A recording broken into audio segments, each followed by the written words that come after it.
Baik, selamat sore Ibu dan selamat sore untuk kita semua. Perkenalkan, nama saya Eva Geraldina Mitang dengan NPM 33210105 akan menjelaskan sedikit materi mengenai sejarah perkembangan sosiologi di dunia dan sejarah perkembangan sosiologi pendidikan. Baik, jadi yang pertama itu ada sejarah perkembangan sosiologi. Jadi sosiologi itu lahir dari kekhawatiran seorang ahli filsafat Prancis yang bernama Auguste Comte terhadap maraknya anarki. Nah, anarki ini itu artinya tidak dipatuhinya aturan dalam masyarakat Prancis setelah pecahnya revolusi Prancis. Lahirnya sosiologi ini tercatat pada tahun 1842 melalui karya Auguste Comte yang berjudul Cours de Philosophie of Positive.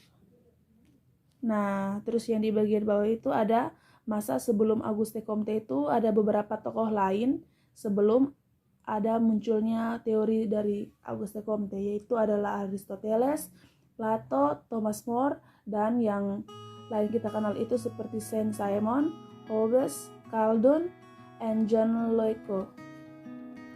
Dan selanjutnya itu ada sosiologi pada masa Auguste Comte. Jadi menurut Auguste Comte itu sosiologi adalah disiplin ilmu yang mempelajari manusia. Jadi sebagai manusia kita memiliki naluri untuk selalu hidup bersama orang lain. Nah, dari ide-ide Comte maka dari ide-ide Comte ini maka sosiologi dikenal sebagai hukum 3 tahap pemikiran manusia. Dan selanjut itu dari teori dari masa Auguste Comte maka berakhirlah teori sesudah Auguste Comte. Itu ada teori sosiologi menurut Herbert Spencer. Nah, Herbert Spencer ini dia lahir di Inggris dan dia menerapkan teori evolusi pada masyarakat manusia yang lama-kelamaan menghasilkan teori besar tentang revolusi sosial yang turut membantu sosiologi sebagai suatu bidang studi. Dan yang kedua itu ada Richard Ward. Richard F. Ward itu seorang Amerika menerbitkan dinamika sosiologi pada tahun 1883. Research ini mengisukan bahwa perkembangan sosial harus terjadi melalui tindakan sosial yang cemerlang. Kemudian di sini para sosiologi berperan sebagai pembimbing. Dan setelah itu ada perkembangan sosiologi di negara Indonesia. Nah, perkembangan sosiologi di negara Indonesia itu telah dimulai pada waktu yang cukup lama.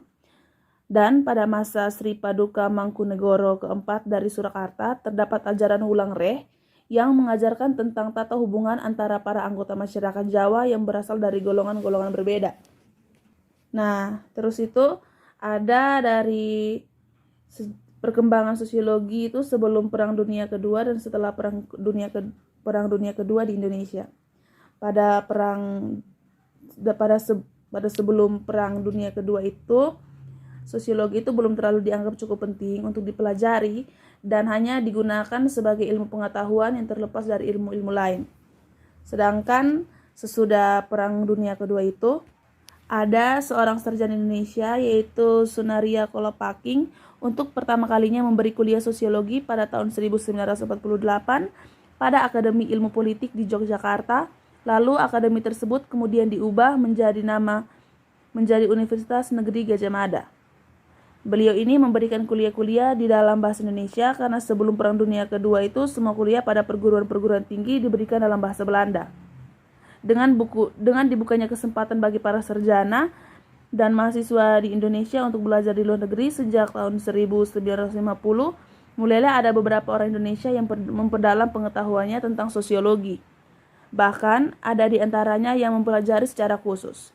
Bertambahnya orang-orang yang memperdalam dan mengkhususkan diri dalam sosiologi tidak hanya menjadi dorongan untuk berkembangnya dan meluasnya ilmu sosiologi, tapi sekaligus membawa perubahan dalam sifat dan sosiologi di Indonesia. Nah, dan setelah itu ada bagian sejarah perkembangan sosiologi pada pendidikan. Itu ada hubungan sistem pendidikan dengan sistem sosial lainnya. Terus lingkup dari sosiologi pendidikan itu dibagi menjadi 3, yaitu pengaruh sekolah terhadap perilaku anak didik.